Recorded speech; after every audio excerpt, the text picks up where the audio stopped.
Hello everybody and welcome to this Quran special report for the Balls blog. My name is Dan Popper and I'm here with Scotty O'Brien to discuss some March Madness. So Scotty, we'll start off with the East bracket. How do you feel like that section of the bracket is going to turn out? Dan, Ohio State has been the number one over the course of the season, in and out, and they're led by one of the hottest players in the country, Jared Sullinger, who's an unbelievable freshman, and he will most likely go to the NBA after this season, but I think between his talent and his surrounding cast, they'll be able to make a run to the finals. I'd have to agree with you there. Ohio State is dominant, and I do have them in my Final Four. However, I think that an interesting team in this section of the bracket is the Washington Huskies. If they win in the first round over Georgia, which I believe they will, they'll have a second-round matchup with UNC. And I think that they'll be able to triumph over UNC because UNC is coming off a tough loss in the ACC Championship when they lost to Duke by double digits. So I think they'll beat UNC and even be able to beat Syracuse in the Sweet 16 to move on to the Elite Eight. I think they're going to have trouble with Syracuse just because Syracuse is such a powerhouse in the Big East, and they've seen teams that are better than Washington. So I have a feeling that Washington will have trouble beating Syracuse. In my opinion, Washington is one of the hottest teams in the country, coming off a Pac-10 tournament win over Arizona in the finals. Isaiah Thomas hit a game winner in that game, and he is playing better than anyone in the country, and he's absolutely superb. And I think he'll have a huge game against Syracuse, and they'll be able to move on there. So let's move over to the Southwest bracket. Kansas is clearly the favorite in this section of the bracket. How do you feel like that's going to turn out? I would have to agree with you. Kansas, led by the Morris brothers, they're probably the best team in the country. And they also have a freshman, Josh Selby, who was suspended for the first part of the season, but has come in and found his role on the team and is really doing a good job leading them. Another team I think you should watch out for in this bracket, though, is Purdue. Purdue has a great combo of E'Twaun Moore and Juwan Johnson, who's one of the best 1-2 punchers in the country. So I think they do have a shot over Kansas. However, I do have Kansas winning that section of the bracket. So I think one of the hardest sections of the bracket to pick so far has been the Southeast. Everyone has been having trouble finding a winner because Pitt is, in my opinion, the weakest of the four number one seeds.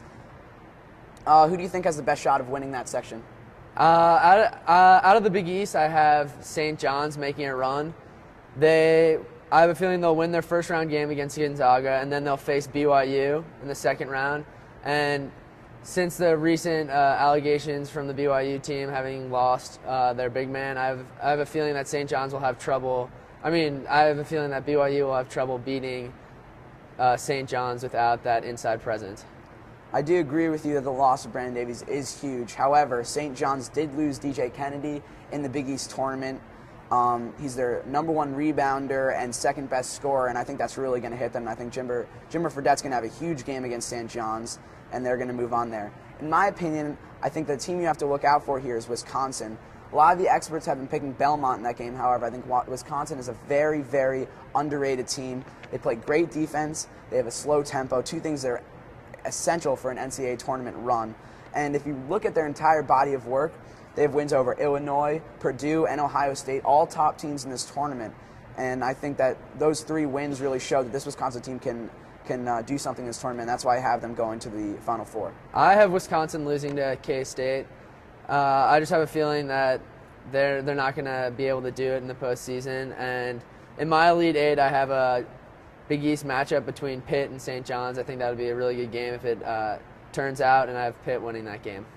Yeah, there's no doubt in my mind that Dwight Hardy can lead the St. John's team past BYU. However, I think Jimmer Fredette will take over that game. So in terms of the West bracket, the last section of the bracket we have to cover, how do you see that one playing out? I know Duke has had a great season. They're coming off the ACC tournament. But with the loss of Kyrie Irving, they're not as strong as they were at the beginning of the season. And I know there are rumors and speculations that Kyrie Irving might be returning for the tournament. But I don't have them winning this bracket. I actually have UConn, led by junior Kemba Walker, taking this out of the bracket. I'll have to agree with you there that hot teams do perform well in this tournament. And that's why I have UConn going pretty far.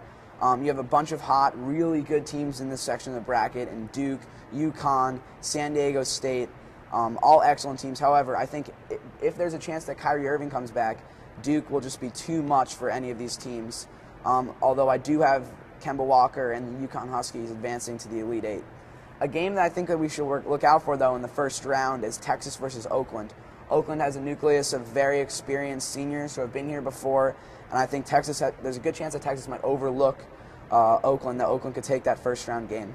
The thing about Texas is they have so much young talent that they could be vulnerable to a loss in the first round, but at the same time, I just think they have too much talent to lose in the first round. Another team I wanted to look out for was the San Diego State. I know they've been in the top 10 throughout the whole year, so I just don't know how they're going to match up against these other teams in the NCAA tournament. Yeah, my only issue is that they have been facing the same kind of talent that UConn has been facing all year.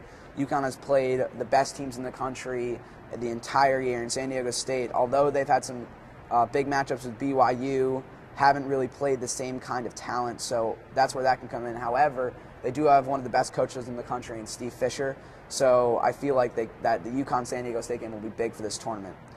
So in terms of the Final Four, let's hear it. In the Eastern bracket, I have Ohio State. In the Southwest bracket, I have Kansas. In the Southeast bracket, I have Pitt. And in the West, I have UConn. All right, for me, in the Eastern bracket, I have Ohio State. Southwest bracket, I have Kansas, South seed, and in the West, I have Duke. And then I have Duke and Kansas advancing my championship game. I think Duke will just be too much for Ohio State. As you saw in the ACC championship game, they are one of the best teams in the country, and although Ohio State does have the combo of Lauderdale and Sullinger, I think Duke will take that game. And then, as you mentioned, the Morris brothers are one of the best 1-2 punches in the country, and I think they're going to manhandle Wisconsin and make it to final. However, I think that Kansas will be too much for Duke in the final, and so I have Kansas as my national champion. I would have to disagree with you. I have Ohio State winning their side of the bracket. I didn't even have Duke making it to the Final Four just because the way that their season's panned out, and even without Kyrie Irving, I think that loss will be too much for them. And on the other side, I have Kansas going to the finals. And in the championship game, I just see Kansas with the 1-2 punch, as you talked about, and the senior leadership just being too much for Ohio State's young team. All right, well, that's all for now, ladies and gentlemen. Please check Mac for more updates in the Balls blog for the NCAA tournament. Please comment on this video with who you think might win the tournament, any sleepers or interesting picks you might have. Thanks a lot.